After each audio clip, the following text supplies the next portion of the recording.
um irmão antigo, né, de longas jornadas. Tivemos juntos na Escola Central da Campanha do Tiro. Só não vou dizer o ano, né, para não revelar a idade. Queridos irmãos, que Jesus nos abençoe. É bom voltar. Tem um personagem baseado, tem um personagem chamado Dorothy, que ela viaja através do reino mágico de Oz.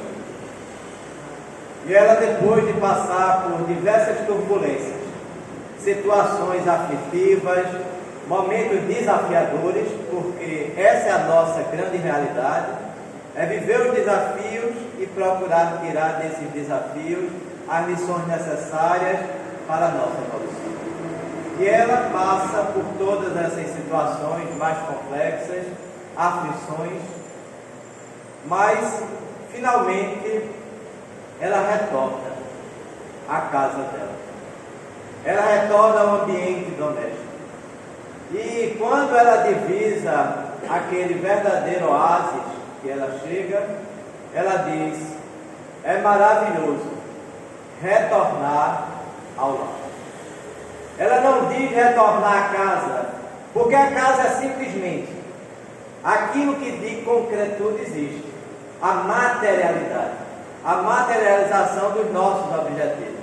As paredes, o piso, o teto, isso é a casa. Mas quando a gente fala em lar, é aquilo que a gente fez daquela casa. É a união de todos no propósito maior. É a gente esquecer um pouco a nossa individualidade e entender que a coletividade é muito mais importante. E que nós somos seres ainda em formação. Nós somos ainda seres de terceira ordem. E como seres de terceira ordem que somos, estamos ainda navegando nas nossas imperfeições. E não entendemos qual o propósito maior. A doutrina ela oferece, ao dizer para nós, equacionando e informando as grandes cogitações desde épocas mais remotas, desde épocas mais recuadas, quando o ser humano procurava incessantemente e insistentemente fazer a seguinte indagação: qual o sentido da vida? E a doutrina ela consegue nos responder que nós estamos nessa existência numa finalidade, num objetivo maior, porque ela consegue colocar para nós de onde nós viemos, para onde nós vamos. Mas o principal que a doutrina nos oferece não é de onde nós viemos, nem de onde para onde vamos. O principal é por que estamos aqui. Quando a gente perguntar a cada um de vocês de onde nós viemos,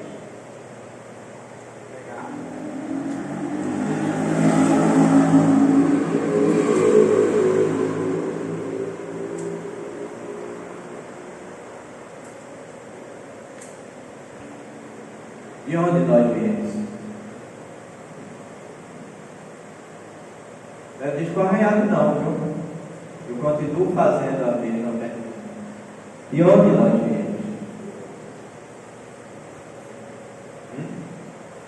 Alguém se arrisca?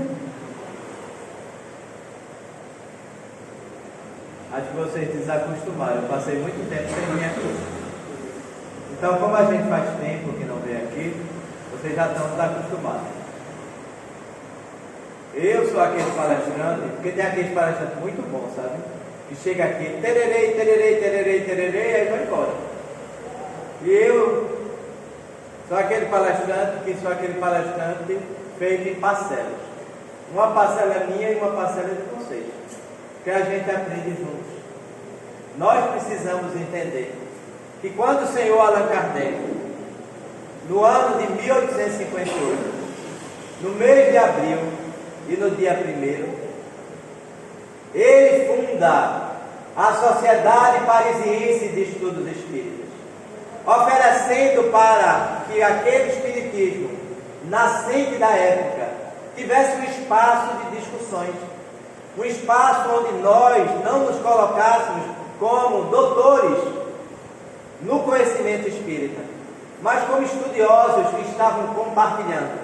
Para mim, a palestra não é um ser individual que eu formulo, mas é um ser coletivo, que mesmo quando vocês estão calados, mas vocês estão transmitindo energias, possibilitando assim que a espiritualidade possa atuar. E eu sempre vou me dizer que por mais pesquisas que eu faça, por mais estudos que eu faço, eu sempre me coloco à disposição da espiritualidade, para que ela possa me intuir, para que ela possa me ajudar, para que ela possa colaborar. Tem uma parte que compete a nós, e tem uma parte que a espiritualidade ajuda. Se nós não acreditamos no espiritismo, então não precisamos estar aqui. Ou a gente acredita que somos seres, até porque quando a gente lê a pergunta 459 do Livro dos Espíritos, uma pergunta que ficou célebre e que todo palestrante bom tem que saber essa pergunta. Eu não sou bom, mas já sei a pergunta, já é um passo, né? Então, a pergunta é o seguinte: os espíritos influenciam em nossas vidas? E a resposta é bem objetiva e bem direta. Muito mais do que vós imaginais. Muitas vezes são eles que vos dirigem. E aí eu pergunto-vos, feita aquela pergunta que eu fiz anterior e que eu não esqueci, tá certo? Quando a gente pergunta de onde nós viemos, não é? Aí a gente vai responder, tá certo? A gente vai ser bem legal nessa, mas depois a gente vai querer que vocês se manifestem sem precisar trazer espírito, tá certo? Quando a gente pergunta de onde nós viemos do plano espiritual. Para onde nós vamos? A gente vai retornar ao plano espiritual, não é isso? Não é? Ela já pegou, está vendo? Como só é começar? Então, nós viemos do plano espiritual e para lá vamos retornar, porque nós estamos aqui só de passagem. A questão é que nós nos apegamos muito à questão material do processo evolutivo, do processo existencial, mas por mais tempo que a gente passe, 80, 90, mais de 100 anos, não vamos passar muito mais do que isso. A grande questão é que a gente vai retornar, mas a questão é que eu disse, o mais importante não é de onde viemos, nem para onde vamos, mas por que estamos aqui. E nós estamos aqui para refazer os nossos malfeitos, para colaborar naturalmente com a melhoria da casa, mas principalmente da causa. A causa espírita é maior do que qualquer casa. E aí a gente entender que nós somos, quando a gente pergunta se esses espíritos nos influenciam, influência, ela é boa ou é má?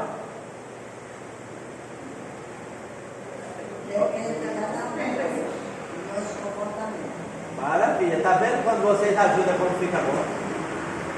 Certo? A influência, ela depende do influenciador, não é? Porque vai ter influência muito boa, dizendo, gente, deixa um pouquinho o morro e venha para aqui, para o Cristina, não é? Vamos sair do Morro da Conceição e bora lá para o Cristina, para assistir a palestra. A maioria não escutou não, ficou tudo lá no morro, viu? A maioria ficou lá no morro. Então, porque quando eu venho aqui, geralmente tem mais gente, não é? Então, não por minha causa, mas porque tem um público já cativo daqui. Então, está tudo no morro, já pensou? Eu acho que eu devia ter transferido minha palestra para lá, né?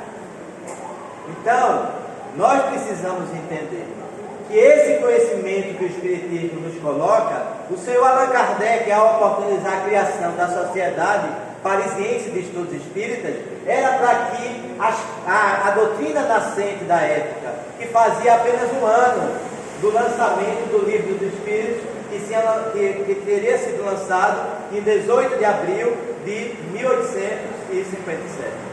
E esse livro é o livro base, é o livro que eu preciso absorver, eu preciso entender, porque muita gente está transferindo as coisas, não é? A gente começa, vocês já viram, a gente, quando vai construir uma casa, a gente começar do teto para o alicerce? Não, né? Dá certo não, dá? Então, a gente precisa entender que primeiro é a base. E aí alguns dizem, não, Francisco, o livro do Espírito é igual a todos os livros, de forma alguma. De maneira alguma. O livro base é o livro dos Espíritos. Por quê? Primeiro, porque ele é o primeiro. Ele deu a cara para bater. Foi o primeiro livro, não é? Em abril de 1857 ele vem. Segundo, não é? Segundo, as 4 outras obras que são colocadas como Pentateuco, não é? Pentateuco quer dizer 5, não é isso? Aí a gente vai fazer uma conta aqui bem fácil, não é? Se são 5 livros, e o livro dos Espíritos é o livro base, ele origina, subsidia todas as outras obras. Todas as outras obras, não é? As outras 4. Quais são as outras 4? Pergunta bem fácil. O Evangelho, o Céu e Inferno, Livro dos Médiuns e a Gênese. Obras póstumas já foi depois da desencarnação dele, não é? Mas que as pessoas pegaram os fragmentos, as informações que já estavam para ser lançado e aproveitaram e lançado obras póstumas. E aí a gente vai ter nesse livro o subsídio desses outros 4. O livro dos Espíritos, ele tem 8 partes. Mas quando a gente vai analisar as perguntas e respostas, ele tem 4 partes. Certo? Quando a gente vai analisar somente as perguntas e respostas. A primeira parte, qual é? Essa aí a gente já faz mais difícil. Tem as perguntas mais simples e tem as de maior complexidade. É isso? Então eu entendo que essa é um pouquinho mais difícil. Qual é a primeira parte das perguntas e respostas do livro dos Espíritos? A primeira parte se chama as causas primárias. É a parte menor que tem, que fala sobre Deus, Espírito, Universo, Matéria. Aí tem outra pergunta célebre que os palestrantes sempre dizem. É a primeira pergunta do livro do Espírito. Todo palestrante diz: quem é Deus? É isso? Vocês já viram vários dizer aqui. Quem é Deus? Deus é a inteligência suprema, causa primária de todas as coisas. Então, as causas primárias vão subsidiar o último livro. Qual é o último livro? Quem falou? A Gênese. Qual é o teu nome? Elaine. É isso, Elaine, a Gênese. Nem doeu, tá vendo? Entendam aqui, eu sou um professor gente boa. Não boto ninguém ficar olhando na cara da parede, não boto ninguém no milho, tá certo? Nós estamos aqui em aprendizado e o erro faz parte do processo de aprendizagem, tá certo? Não é que a gente vai aplaudir o erro, mas a gente vai entender que no percurso nós cometemos erros. Agora a gente tem que se vigiar para não cometer tantos, certo? Porque tem um livro que eu geralmente, é um livro muito simples. Eu nunca uso para palestra nenhuma. Eu uso mais o título do livro do que o próprio livro. É um livro de Rosemary dos Anjos. E o título é Ah, se eu soubesse. Certo? Aí o Espírito chega no plano espiritual e diz que queria muito que as doutrinas que ele tinha abraçado não tinha preparado ele para o plano espiritual. Ele não sabia que ia se defrontar com essa continuidade. Ele sabia que tinha nascido e que ia morrer, mas não sabia que a vida continuava.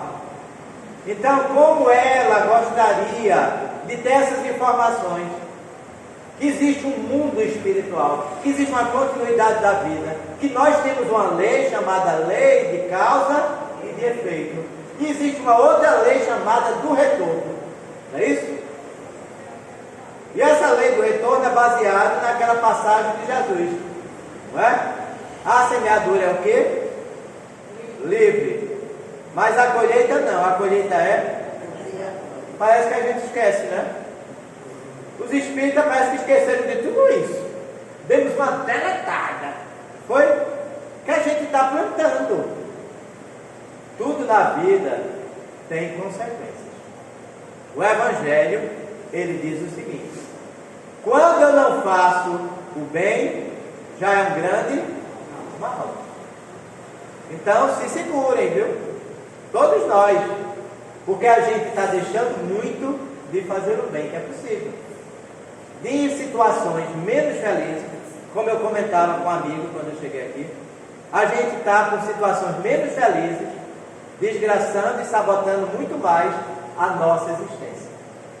E aí a gente precisa perceber o que estamos fazendo, porque nós não vamos chegar ao ponto de fazer feito o Rosemary. Nós não podemos, nós não devemos, até podemos nos enganar e mentir para a gente mesmo, porque o mentiroso, ele tem essa façanha, viu? Ele não mente só para os outros não, ele consegue mentir para si mesmo, ele consegue se enganar. Então, nesse campo que a gente está vivenciando essas realidades, a gente não vai dizer, chegar lá, ah, se eu soubesse. A gente vai dizer, ah, se eu soubesse. Não, que a gente sabe. Vocês já leram um livro chamado Tormento da Obsessão? É um livro de Manuel Filomeno de Miranda, que eu recomendo a todos os espíritas lerem. Nesse livro, o doutor Eurípides Bassanufo, ele roga, pede, solicita a Jesus para fundar um hospital para atender quem? Os espíritas, que estão chegando lá sem duas coisas: sem as virtudes necessárias e sem o conhecimento. Nós éramos para ser os doutores do conhecimento do plano espiritual. A doutrina, ela nos informa tudo, esclarece tudo, explica tudo, nos dá. Gente, quando a gente pega o céu e o inferno, o que é que a gente está fazendo dessa obra? Lá está tudo descrito. Tudo descrito. A gente, aqui não, que eu sei que é tudo gente boa, não é? Mas a gente, tem pessoas que gostam de fofoca, não gostam, Laís?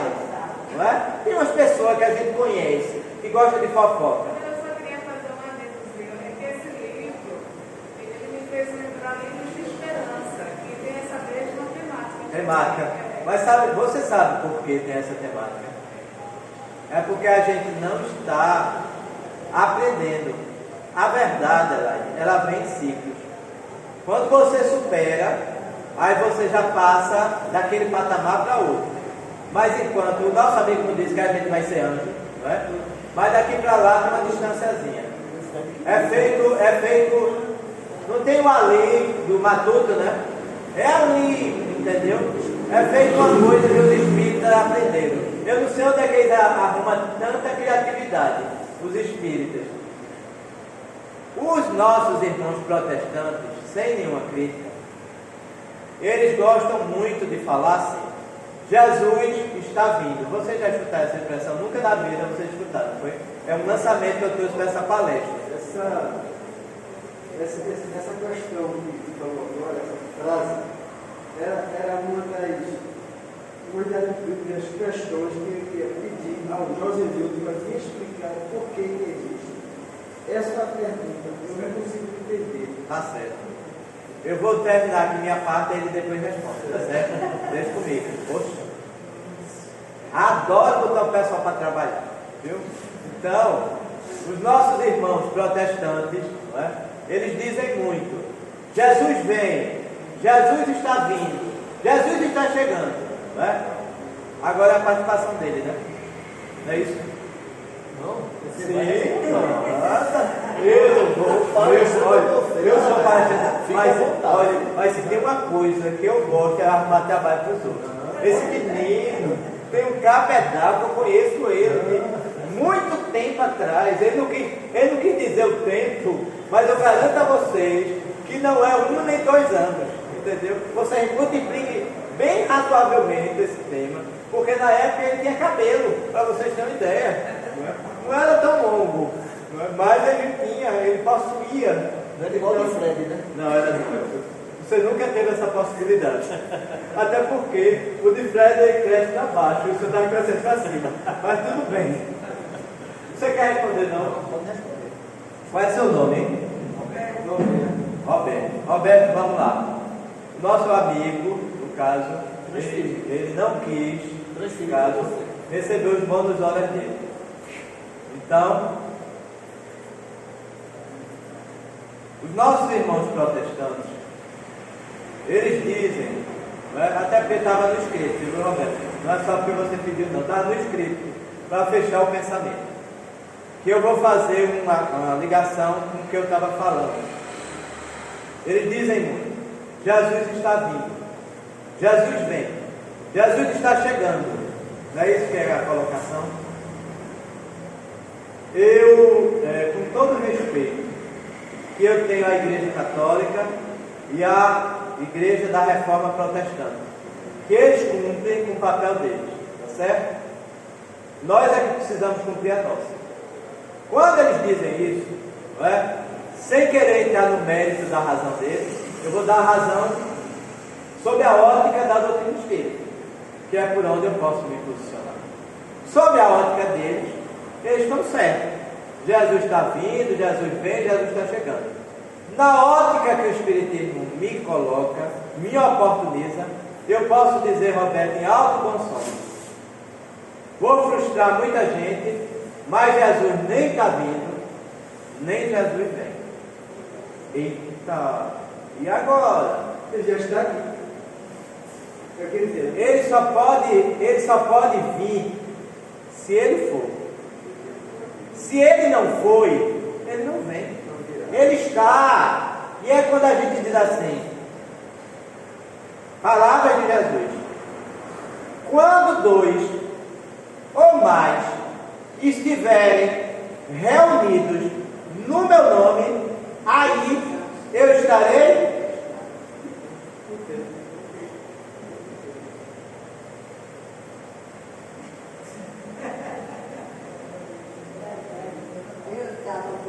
Estava conversando na hora da minha palestra. Sim. Não, eu estava falando. Não, eu vi. O pessoalzinho daqui é qual? Eu estava pedindo a cidade de Jesus. Aceita Jesus para ir para o céu, irmão. Sim. Eu tenho um respeito. Claro, como eu tenho também. Também. A gente respeita também, não respeita? Está tudo certo. Ah, A gente respeita o deles, eles podem não respeitar a gente, mas está tudo certo. Cada um vai cumprir. Aí eu disse, olha, eu aceitei Jesus. Milhões de anos atrás. Acabou-se. Ele nunca nos deixou.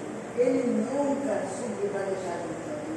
Então, ele diz no Evangelho, só para olhar na Bíblia lá, que fala, onde tiver 2 ou 3 ou mais pessoas, unida em meu nome, aqui eu estarei. Você Aí estava. se manifestou.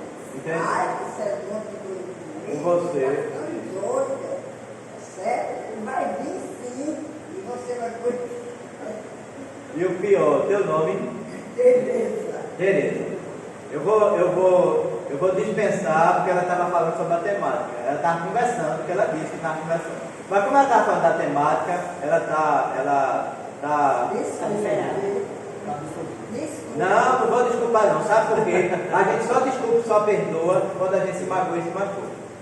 Se eu não me machucar nem magoar, eu perdoo, nem desculpa. Porque não tem desculpa, o que você está trazendo são experiências importantes para a nossa discussão. A questão é que a gente aprendeu que palestra tem que ser de um jeito. E nós precisamos entender que eu não sou melhor do que ninguém aqui.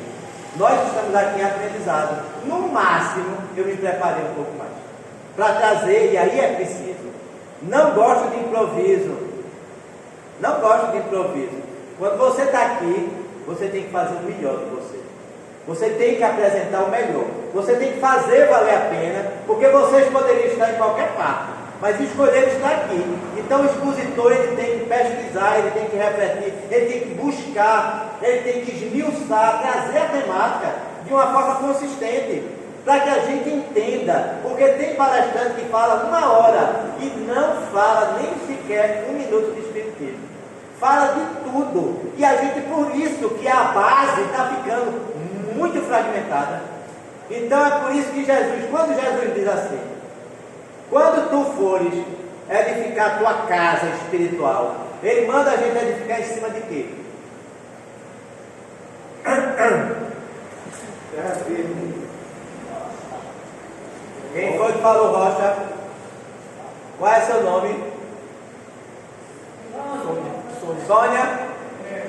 Parabéns, Sônia. Em cima de rocha. E aí a gente fica perguntando a vocês, nessa analogia, porque isso é uma analogia, Jesus usa várias analogias. A rocha é o que para Jesus ter colocado? Ela é? Ela é? A rocha é fé. Mas eu estou falando rocha mesmo. A base sólida. Ó, agora chegar aqui. A rocha é fortaleza. Ela é mais algumas coisas. Eu estou falando de analogia. Jesus disse assim: coloca a tua fé em cima de rocha, porque a rocha é uma fortaleza. A rocha é o que mais? O que é que remete à rocha? A base firme. Uma base firme. A rocha é uma base. Você já ganhou seus 2 bônus horas, viu? Já ganhou 2. Era para ganhar 1 só, ganhou 2 numa tacada só. A rocha é uma base e a rocha é firme. A rocha é uma fortaleza. O que é que a rocha é mais? Sem Roberto. Sem Roberto que está no fechiclete. Pesada? Ela é pesada, mas a gente não bota a nossa casa porque ela é pesada. Ela é o que mais? A rocha ela é segura. A rocha é firme. A rocha é uma fortaleza, não é? A rocha lhe dá confiança. E aí a rocha você se entrega. Coloca ali os seus sonhos, os seus objetivos. Você planeja. Então nós estamos aqui na doutrina espírita, no centro espírita, porque nós optamos estar.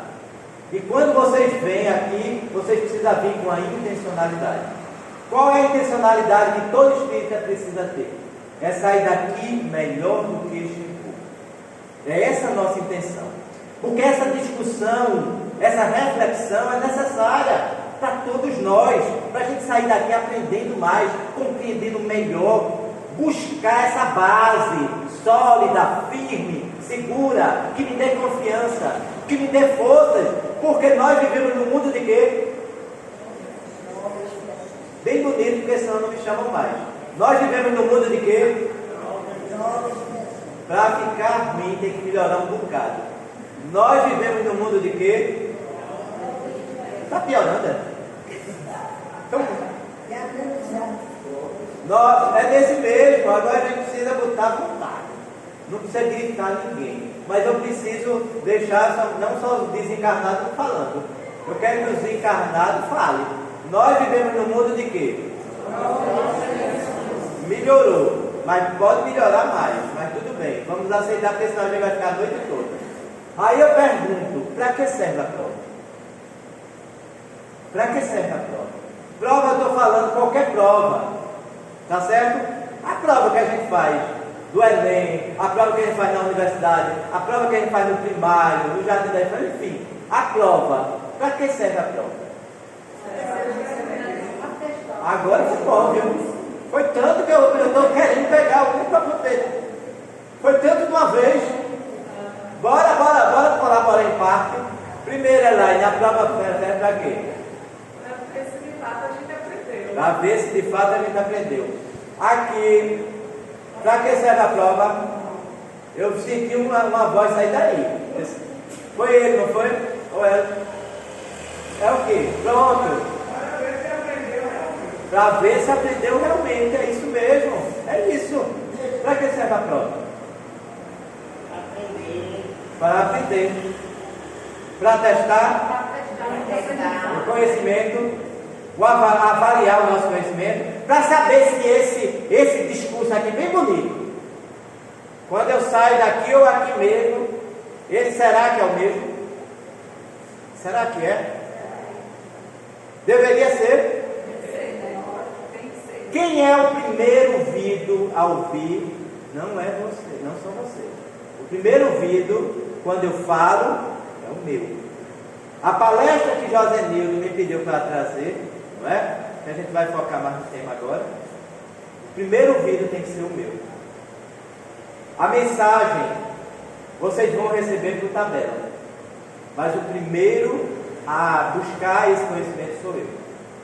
E eu preciso avaliar se quando eu sair daqui, essas colocações eu estou internalizando. Eu estou colocando para mim.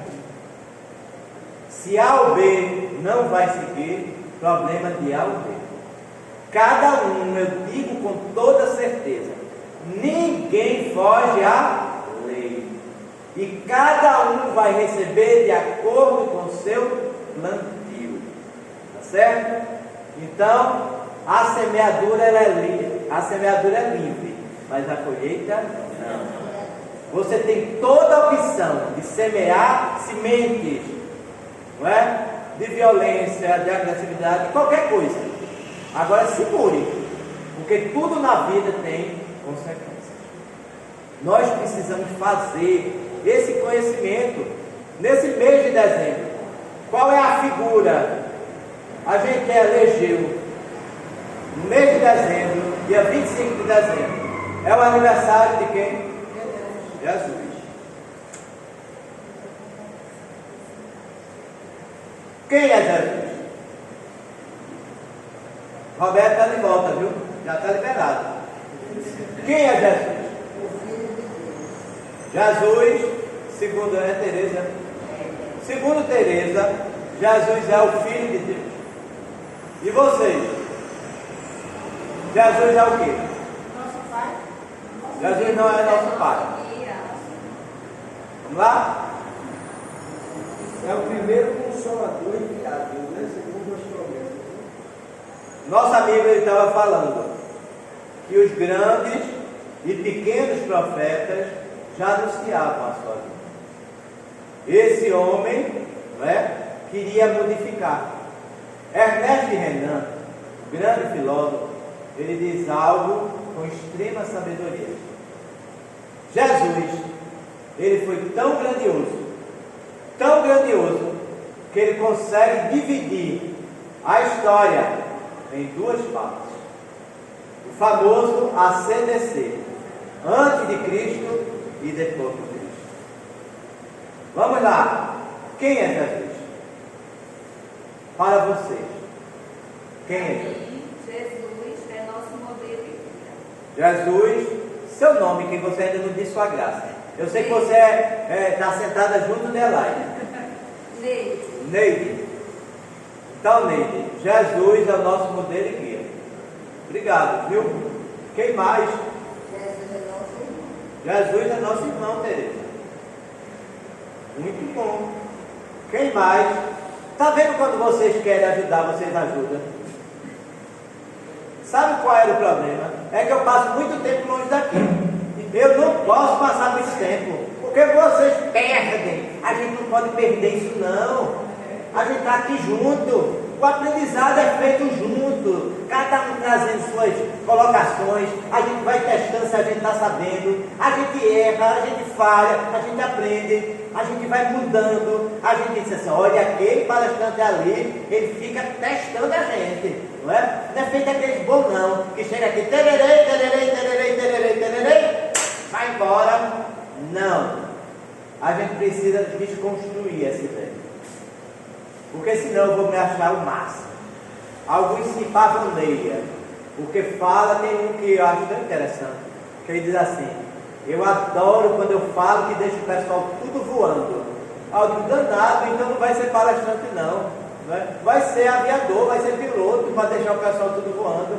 Aqui a gente tem que entender o seguinte, nós precisamos lembrar das figuras de linguagem, que são o transmissor. Se tem um transmissor, tem o quê? Um receptor. E tem que ter uma mensagem. E a mensagem tem que ser adequada. Jesus disse, bem-aventurado o que? Os simples. Porque eu não preciso, quando eu vou fazer uma prece aqui, nosso amigo fez a prece, mas qualquer um daqui poderia fazer a prece. Quando a gente vai fazer a prece, como é a prece? É com um monte de palavras rebuscadas, que quando o danado está na última, eu ainda estou querendo decifrar a primeira. Não é? Porque tem uns que é danado, viu? Tem uns que botam para quebrar no povo. Não é problema você falar certas expressões que são um pouquinho complicadas. A questão é você não explicar o que é aquela informação. Porque, por exemplo, eu vou falar do livro A Caminho da Luz. O senhor José Deus me pediu que eu falasse sobre Jesus e Maria, a missão dos dois, né? Vocês viram algum? Alguém viu carta ou cartaz? Alguém chegou a ver? Viu? Bonito, não foi? Pense no cartaz bonito. Foi com o teu nome? Mari? Como é que é? Mari, tá ótimo, Mari. É porque eu estava querendo decodificar Mari, porque ela chegou aqui e disse que ela era muito bonita, e realmente você é muito bonita, viu? Vá dizendo isso para você, um dia você realmente vai ficando. Acredite. Então, Mari, já acredita? Pronto. Aí você, agora é a segunda etapa, fazer que os outros acreditem, tá certo? Vamos lá. Mas você se confiando nisso está suficiente, entendeu? Bora lá.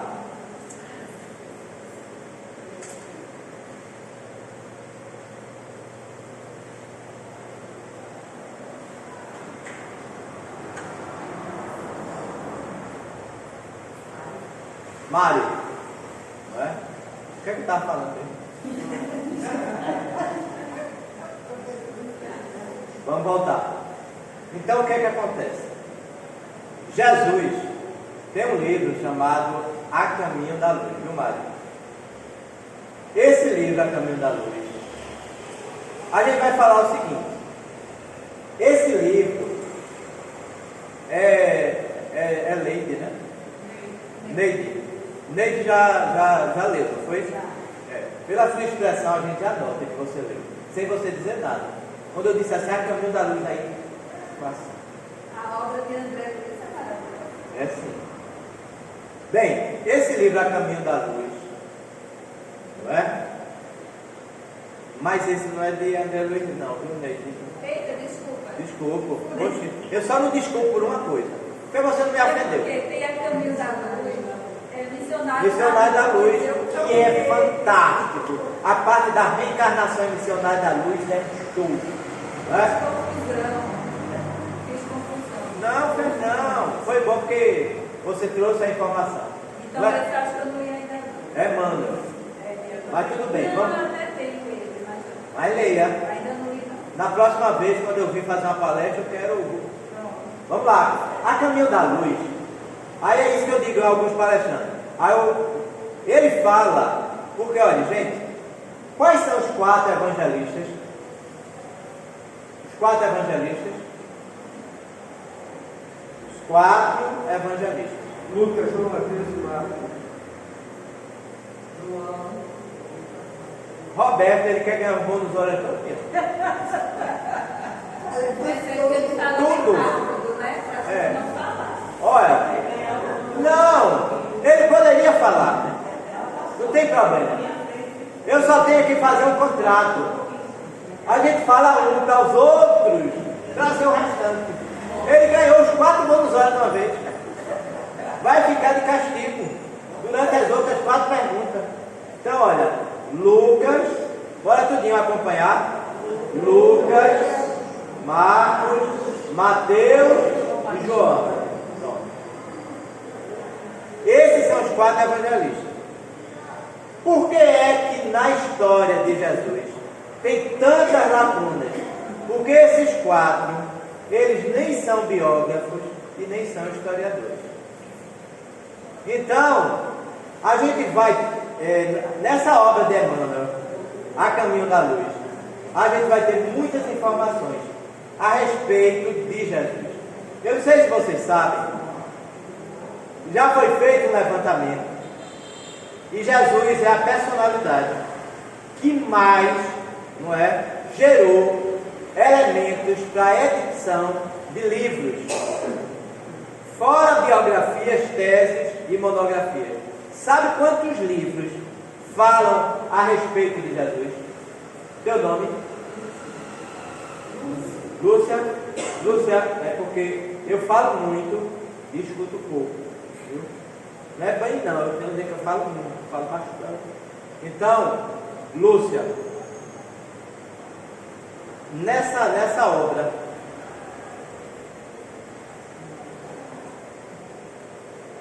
a gente vai ter uma questão seguinte.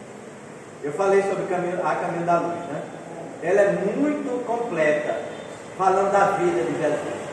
E aí eu pergunto a você, quantos livros você acha que foram editados com a temática a respeito de Jesus? Pode dar um chute. Está na época da Copa mesmo, né? Pode dar chute. Quantos assim? 20? Pronto. Roberto está de castigo ainda, viu? Só acontecendo. As duas aqui. Tereza, como é o nome dela? Vera. Bete? Não é Bete não? É Bete não é? Oxe, tu não quer que eu te chame não é? Eu chamo. Bete e Tereza. Quantos livros vocês acham que foram publicados a respeito da vida de Jesus? Chute. Agora não pode passar o ano todo para estar não, é rápido. Passa feito a ordem. 30. 50. Podem aumentar. É muito assim. É muito assim. 70. 70. Roberto Calado. Seu nome? Edília. Edília. Quanto? 100. Bora para a Neide. Mais de 100. Mas diga. 150. Leide, né? Elaine. Um milhão, né? É milhão,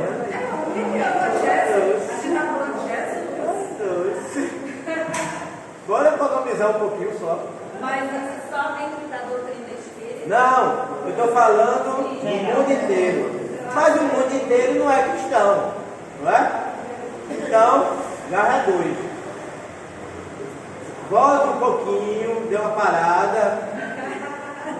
Menos de 1 milhão. Ou é mais do que 50 e menos de 1 milhão. É da casa dos mil. É da casa do bicho. 100 mil.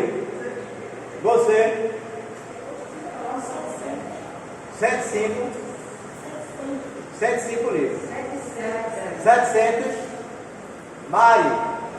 Porque só a Bíblia já foi editada. Não, mas específico sobre Jesus. Milhares. Mas milhares quanto?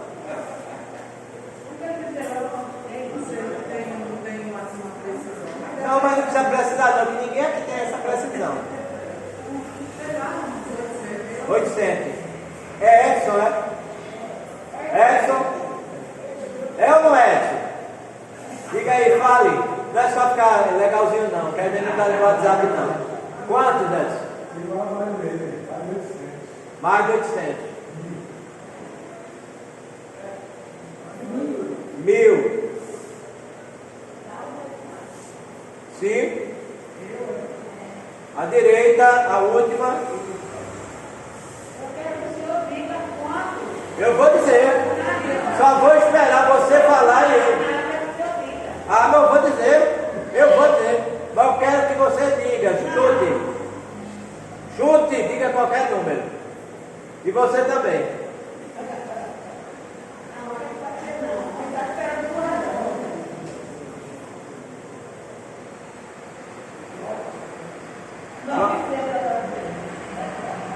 Quantos? 900. Gente, por incrível que pareça, já foram editados livros a respeito de Jesus, 65 mil.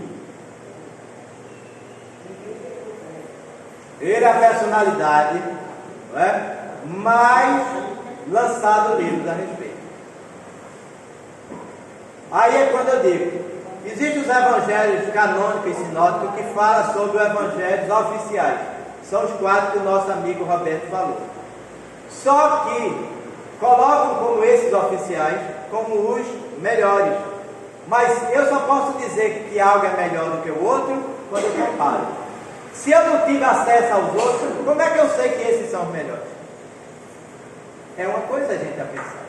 Mas a gente precisa entender algo hoje. Existem muitas coisas que foram retiradas a respeito da vida de Jesus, intencionalmente. Existia uma imperatriz chamada Teodósia, que ela chega e ela não queria reencarnar. O cristianismo se tornou a religião oficial. Ela deixa de ser perseguida para ser perseguidora.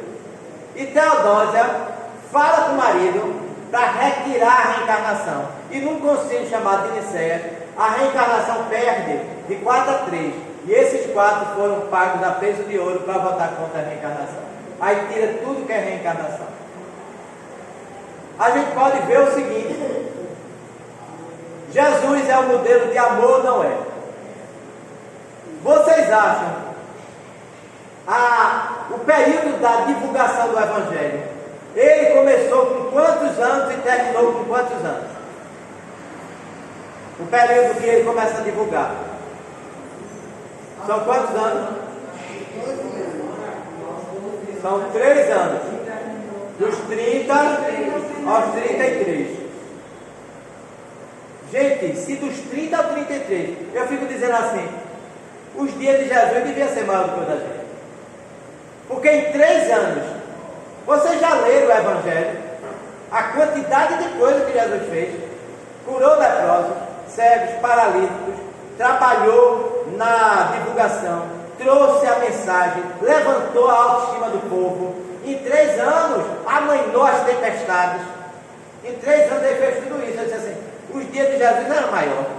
Porque não tem condição em 3 anos. Aqui eu garanto que tem gente com mais. Tereza, você tem mais de 10 anos no Espiritismo, não tem? Uns 20. Será que você já fez uma quantidade do que Jesus já fez?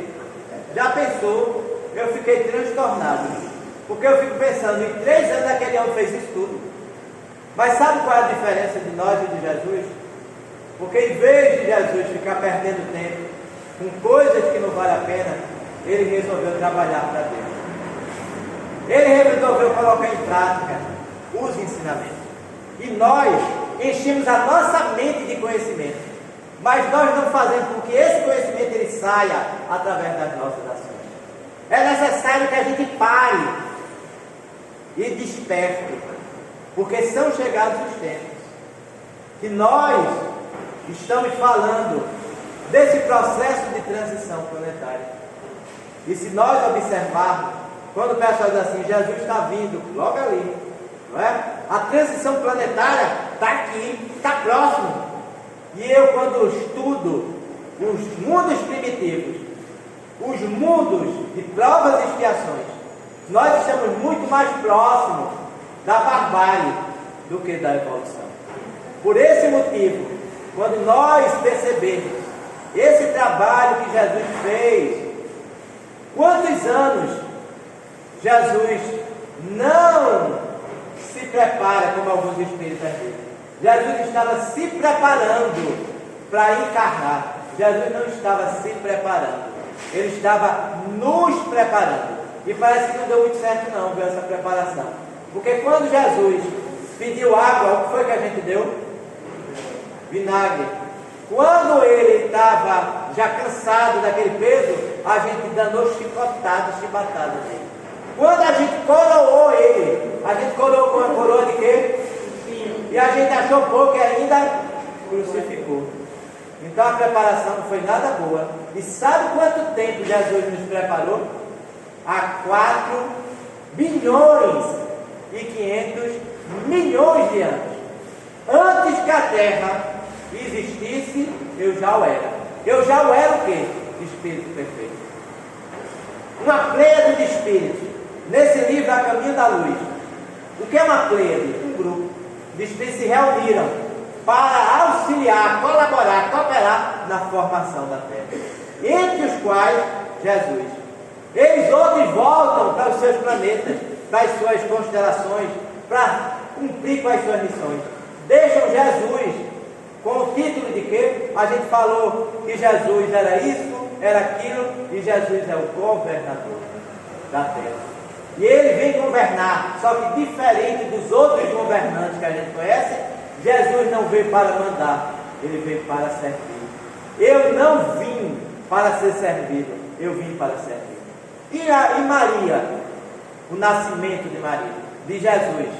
Maria é uma mulher qualquer que teve o maior espírito que já esteve aqui. Pergunta 625. Qual o espírito mais evoluído que serve de guia e de modelo para toda a humanidade? Jesus. E era uma mulher qualquer que ia ter esse espírito maior? Não poderia ser uma mulher qualquer. Porque, como mãe, ela ia ter as preocupações de uma pessoa simples e não poderia ter um espírito tão evoluído na sua missão e atrapalhar. Então era preciso colocar um espírito de alta hierarquia, que é Maria de Nazaré, porque ela sabia os passos. Jesus começou pregando criança, porque a idade dele era diferente da nossa, o desenvolvimento era diferente do nosso. Então não se concebe que uma mulher simples tivesse um mestre maior. Tinha que ser um espírito de alta envergadura para não dificultar a tarefa de Jesus, para colaborar em todos os momentos. Maria não ensina Jesus, Maria coloca-se à disposição para servir a Jesus. E ela, como mãe carinhosa, que não deixou de ser mãe, ela fica com seu filho todos os momentos. Mas ele olha para todo aquele povo, após a crucificação, após todo o amor. Qual é o amor que Jesus traz? O maior amor que a gente pode imaginar é o amor chamado incondicional. E a palavra incondicional quer dizer o quê? Não tem condição nenhuma. Simplesmente Ele ama. Não é feita aquela música, eu só amo quem me ama, quem não me ama eu não amo. E Jesus já diz, se tu amas somente aqueles que tu ama, que te amam, tu não tem mérito nenhum. Difícil é a gente amar o diferente. Difícil é amar aquele que nos maldiz. Difícil é a gente, perdoar é fácil? Não, mas perdoar é extremamente necessário. É uma prática, porque Jesus já disse, ou a gente acredita nesse Jesus ou não acredita em nada. Porque ele chega e diz, Pai, Pai, perdoa, e eles não sabem o que fazem. Pedro chega, mestre, quantas vezes devemos perdoar? Será que 7 vezes? E ele disse, não te digo 7, mas eu te digo 70 vezes 7. Mas eles não perdoam. Não importa, faça a sua parte, porque cada um vai responder pelo que fazem, mas também pelo que a gente não faz. Na noite de hoje, finalizando o trabalho, infelizmente acabou. Não é? Acabou. Então, não tem aquela frase, não tem mal que sempre dure, nem bem que nunca se acabe. Para alguns foi muito boa, aí vai sentir, que pena que acabou. Mas para outros, graças a Deus que terminou. Então, na realidade, a gente tem que ter a convicção que Maria e Jesus tinham uma missão sublime, e eles cumpriram com essa missão. E essa Maria, depois do desencarne, da sua desencarnação, ela se torna a pessoa responsável. Hoje em dia fala-se muito de Nossa Senhora, não é? Existem várias Nossa Senhoras, mas existe uma única Maria. É aquela Maria de Nazaré que cuidou de Jesus. Aquela Maria que, como mãe carinhosa, mãe generosa, que nas horas mais difíceis a gente pede o seu consolo, porque a gente precisa. E é por esse motivo que a gente diz assim, Jesus amigo, socorre-nos, precisamos tanto de ti. E essa Maria, ela se torna a protetora e a responsável pelo vale dos suicidas. E esses suicidas que chegaram a ponto de jogar sua vida fora a sua existência, ela cuida amorosamente, que isso é uma das coisas mais graves. Mas tem pessoas que suicidam e tem pessoas que estão se matando. Porque quando a gente está matando os outros, está também matando uma parte de nós mesmos. Muito obrigado, muitas bênçãos e muitas coisas. Gostaríamos só de avisar que no dia 25, né, Natal, os nossos